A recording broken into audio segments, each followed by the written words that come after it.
Guys, আপনাদের মধ্যে অনেকেই আছেন যারা মিড রেঞ্জ ক্যাটাগরির গ্রাফিক কার্ডের জন্য ওয়েট করে আসছিলেন নতুন কার্ড আর কি, আর অপেক্ষায় ছিলেন যে আপনাদের জন্য টিম গ্রিন কি করতে পারে এই বিষয়ে। তো ফাইনালি এনভিডিয়া লঞ্চ করে দিয়েছে তাদের GeForce RTX 5060 Ti 16GB, 8GB and 5060। আর আপনাদের যদি ইন্টারেস্ট থেকে থাকে এই ধরনের গ্রাফিক কার্ডের উপর, অবশ্যই ভিডিওটি শেষ পর্যন্ত দেখবেন, কারণ আমি আজকে এটা রিভিউ করতে যাচ্ছি না, টেকনিক্যাল কারণে পসিবলও নয়। তবে হ্যাঁ, নেয়ার আগে কিছু ইম্পর্টেন্ট বিষয় আমি আপনাদের সাথে শেয়ার করব। তার আগে আরেকটা বিষয়, আপনারা কেন আমার চ্যানেলে আগের মতো সাপোর্ট করছেন না, প্লিজ ডু সাবস্ক্রাইব।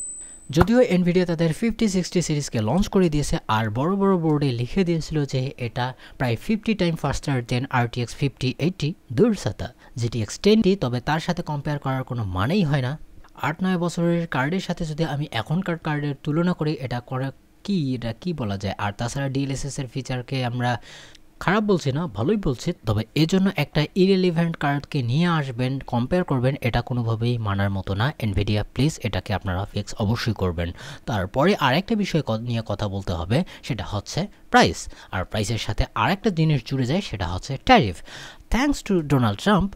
যাই হোক, আমরা যদি পেপারের দিকে দেখি তো প্রাইসিং মোটামুটি ভালোই বলবো এই জায়গা থেকে, কারণ আমি দেখছি 16GBটা একটু মেক সেন্স করতেছে, আর নর্মাল 5060-র যে 8GBর ভার্সনটা, সেটাকেও ওই আর কি সাপোর্ট করা যায় না, তারপরেও করতে হচ্ছে। তবে Ti-এর যে 8GBর ভার্সন, সেটা আসলে কীরকম সেন্স মেক করবে সেটি দেখার বিষয়। কিন্তু যদি আমরা রিয়েল ওয়ার্ল্ড পারফরমেন্সের দিকে দেখি, পারফরমেন্স দূরে থাক, প্রাইসিংয়ের দিকে দেখি, তো সেক্ষেত্রে দেখা যাবে যে এর আসল চরিত্র, অর্থাৎ আমরা এর আগের কার্ডগুলো অর্থাৎ RTX 5090-র হিসাব তো বাদই দিলাম, আমাদের ধরাছোঁয়ার বাইরে। আমরা যদি নর্মাল বললে ভুল হবে, RTX 5070, 5080-র কথাও বলি বা Ti-এর কথাও বলি, তো এইগুলো কতগুলো মাইন্ড ব্লাস্টিং প্রাইসিংয়ের সাথে অ্যাড ইন হচ্ছে। ইভেন আমি যদি গ্রিন টিমের কথা বাদ দিই, রেডের কথাও বলি, আপনারা দেখছেন যে প্রায় 1 লাখের কাছাকাছি RX 9070 সিরিজ অর্থাৎ XT-র কথা বলছি, তারাও কীরকম আমাদেরকে ভ্যালু প্রোভাইড করছে সেটি নিয়ে দেখার বিষয়। পারফরমেন্স নিয়ে আমরা বেশি কিছু বলবো না, কারণ আপনারা চাইলেই তো একবারে mind blasting double the performance তো এই ক্ষেত্রে দেখতে পারবেন না। তারপরেও যেটা দিয়েছে ডিসেন্ট বলবো, আর প্রাইসিংও প্রায় আগের কাছাকাছি করেছে, অর্থাৎ $430 কাছাকাছি। আর নিচেরটা পেজে যাচ্ছেন, অর্থাৎ RTX 5060 যেটা আসবে সেটা হবে প্রায় $300 কাছাকাছি। তবে বাংলাদেশে কীরকম প্রাইসিং হয় সেটি দেখার বিষয়। এখানে আর একটা বিষয় আমি অ্যাড করতে চাই, কারণ আমি বাহিরের ইউটিউবার, বিশেষ করে কানাডা, আমেরিকা অথবা অস্ট্রেলিয়া বা ইউরোপেরও যদি কথা বলি, তো সেক্ষেত্রে ধরলাম $400 থেকে $450 তারা কার্ড কিনবে, এই প্রাইসও তারা পে করতে চায় না। এ নিয়ে অনেক কান্নাকাটি যে ভাই এত বেশি প্রাইস, এত হ্যান ত্যান হাবি যাবি। তাহলে চিন্তা করুন আমাদের কথা। হ্যাঁ, এখানে অনেকেই বলতে পারবেন যে ডলার এবং ট্যাক্স ভ্যাট মিল করেও তো আমরা এর কাছাকাছি দিই, অর্থাৎ একটা কার্ডে মনে করুন, ধরুন একটা কার্ডের দাম 50,000, আমরা সেক্ষেত্রে আমরা পে করতেছি 60,000, এটা কিন্তু মেনে নেওয়া যায়। কিন্তু এখানে ক্যাসি থিংটা হচ্ছে তাদের লিভিং স্ট্যান্ডার্ড, এবং যদি আমি স্যালারির কথা বলি তো আপনারা অবাক হয়ে যাবেন। তারা অনেক সময় দেখা যায় 3, 4 বা 5 লাখ টাকাও মাসে ইনকাম করে থাকে ওই সব দেশে। বাংলাদেশের কথা চিন্তা করুন, আপনি যদি ডিসেন্ট জব করে থাকেন 30-35 হাজার টাকা, তো সেই দিক দিয়ে আপনি চিন্তা করুন যে আমাদের তো শুধু কান্না না, এখানে প্রোটেস্ট করা উচিত বলে আমি মনে করছি।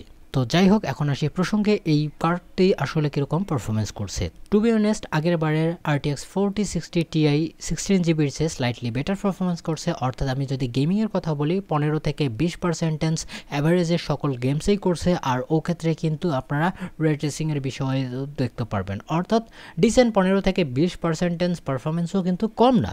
তো স্পেকের যদি কথা বলি, আগের বারের তুলনায় আর্কিটেকচার যেহেতু ডিফারেন্ট, তো সেক্ষেত্রে এবার আরেকটু আপলিপ করতে পেরেছে। GDDR7-এর মেমোরি দেখতে পারছি 28Gbps স্পিডের, অর্থাৎ টোটাল ব্যান্ডউইথ এখানে প্রায় 450-এর মতো হয়ে যায় জিবিএসে আর কি।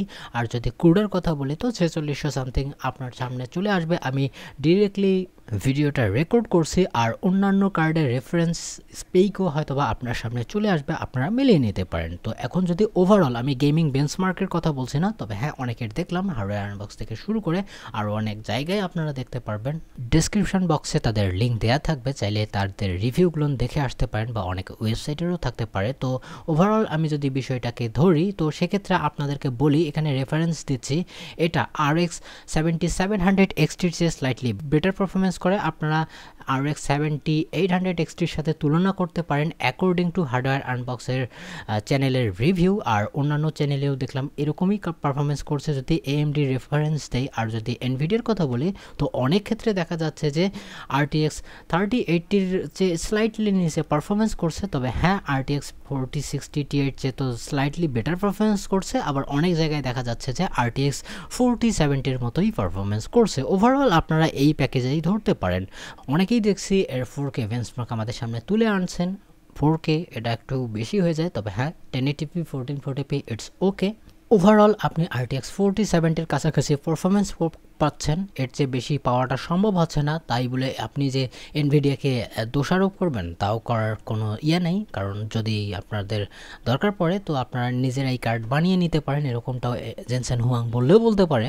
তবে যদি আমি থার্মাল এবং পাওয়ারের কথা বলি, এটা এবারও আমাকে ইমপ্রেস করেছে। অর্থাৎ RTX 30 ক্লাসের, অর্থাৎ তাদের যে পাওয়ার হাঙ্গার কার্ডগুলো ছিল ওগুলো থেকে তো বেটার হয়েছে। অর্থাৎ আমরা অ্যাডা লাভলেস আর্কিটেকচারের মোটামুটি একটা এফিসিয়েন্সি দেখতে পেরেছি, বিশেষ করে এই ধরনের কার্ডগুলোতে এবারও এটাই থাকছে। অর্থাৎ আপনি জিপিউর ম্যাক্সিমাম অনেক জায়গায় টেম্পারেচার দেখলাম স্ট্রেসে 65 ডিগ্রির কাছাকাছি, আর এটা অ্যাভারেজে অন অ্যান অ্যাভারেজে আপনার 140 থেকে 45 কনজিউম করে থাকে গেমিংয়ের সময়। আর যদি এক্সট্রিম লেভেলে চলে যায় তো সেক্ষেত্রে যেহেতু 180 ওয়াট টিডিপির একটা কার্ড, ওই নিয়ার অ্যাবাউট আপনারা ধরতেই পারেন। অর্থাৎ আগের বারের কার্ডের চেয়ে স্লাইটলি একটু পাওয়ার বেশি নেয়, তো সেক্ষেত্রে তো আপনাকে পারফরমেন্সে একটু গেইন দেখতেই পারছেন। তাছাড়া যদি আমি মিডিয়া ইঞ্জিনের কথা বলি, অর্থাৎ ভিডিও এডিটিং করার চিন্তাভাবনা করছেন বা এই ধরনের কাজ, তো সেক্ষেত্রেও আপনাকে নিরাশ করবে না, আগের চেয়ে স্লাইটলি আপনাকে একটু হেল্প করেই দিবে। অর্থাৎ আপনাকে ওভাবেও হতাশ করবে না। নতুন জেনারেশনের মিডিয়া ইঞ্জিন, অর্থাৎ এনকোডার ডিকোডারের কথা বলে 9 জেনের এনডেক থাকছে। এবং যদি এটাকে নেটিভ গেম থেকে একটু এআইয়ের দিকে নিয়ে যাওয়া যায়, অর্থাৎ আপস্কেলিংয়ের দিকে, তো DLSS 4 হয়তো বা এখানে অনেক হেল্প করতে পারে অনেক গেমসে। রে ট্রেসিং আপনাকে 1440p বা 1080p-তে ডিসেন্ট ওয়ানের যেসব গেম সেগুলো আপনাকে খেলিয়ে দেবে, ইভেন যদি সেটা আয়ত্তের মধ্যে থাকে। অর্থাৎ সকল গেমসেই যে ভালো আপনাকে প্লেয়েবল রে ট্রেসিং করিয়ে দেবে তা কিন্তু না, তবে হ্যাঁ আপনারা DLSS এর সাহায্যে এটাকে একটু টিউনিং করে নিতে পারেন, খারাপ হবে না। তবে হ্যাঁ সবচেয়ে মেইন যে বিষয়টি সেটা হচ্ছে প্রাইস। এটা যদি ভালো প্রাইসিংয়ের সাথে আসে, অর্থাৎ আগের বারের প্রাইসিংয়ের কাছাকাছি বা 2-4 হাজার 5 হাজার টাকা যদি বেশি হয়ে থাকে, কম বেশি এই দিক ওই দিক আমরা মেনে নেব এবং আমি চেষ্টা করব আপনাদেরকে একটা রিভিউ ভিডিও দেওয়ার। আমি আবারও বলছি, যদি ডিসেন্ট প্রাইসে আসে, ডিসেন্ট মিন যেটা হলে ভালো হয় আর কি, এমন না যে আপনারা 40,000 টাকায় সেই কার্ড নেবেন, এরকমটা বলছি না আমি। তো এখন আসি শেষের দিকে, আসলে এই কার্ডটি আপনাদেরকে নেওয়া উচিত। এখনও পর্যন্ত কার্ড বাংলাদেশে আসেনি, যদি ভালো প্রাইসে আসে আপনারা অবশ্যই ডিসাইড করতে পারেন বা নিজেই চিন্তা ভাবনা করতে পারেন। তবে হ্যাঁ আরেকটা কার্ড আসার কথা AMDর পক্ষ থেকে, উইচ ইজ RX 9060 সিরিজ।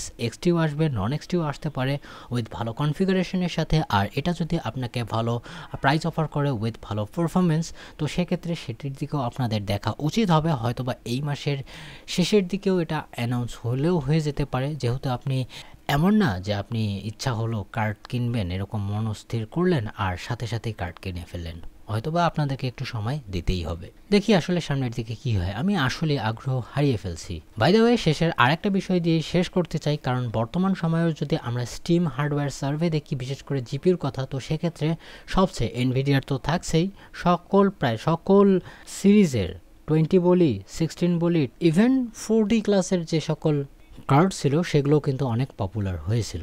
এ থেকেই বোঝা যায় যে এনভিডিয়ার কার্ড মানুষ কিনতে আগ্রহী। দেখা যাক আপনারা এই বিষয়ে কবে চিন্তা ভাবনা করেন। আই হোপ ভিডিও আপনার পছন্দ হয়েছে, হয়ে থাকলে লাইক দিবেন, না থাকলে ডিসলাইক দিয়ে দিবেন, আর অবশ্যই কমেন্টে জানাবেন আপনার মতামত, আর সাবস্ক্রাইব করেই যাবেন, কারণ আপনাদেরই ভাইয়ের চ্যানেল, বেশি সাব থাকলে আপনাদের নামে চালাই দিতাম। ভালো থাকবেন, সুস্থ থাকবেন, বাই বাই। ভাই আপনারা কি এমনি টাকা দিছে?